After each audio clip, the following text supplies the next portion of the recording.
Hi, I'm Simon with AppliancePartsPros.com. Today we're going to show you how to repair your appliance. Are you ready? Remember, anytime you work on your appliance, make sure it's unplugged or the circuit breakers are off so there's no chance of electrocution.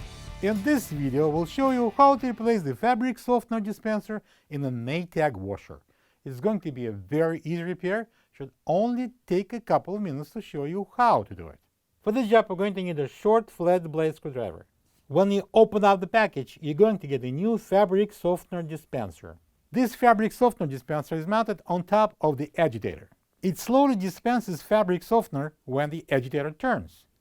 The most common reasons to replace the fabric softener dispenser is if it's broken and won't stay in place or is simply missing. To get to the part, we need to open the lid.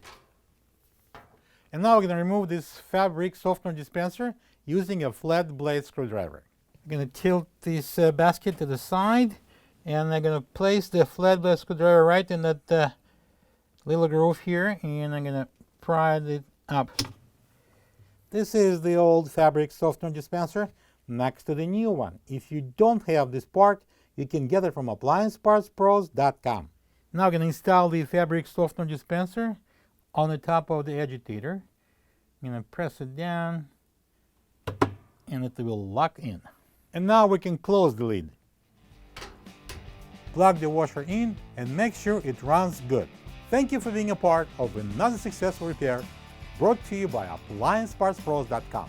For any of your future appliance repair projects, please check out our other videos available on our site, on Facebook, on YouTube, and on Instagram.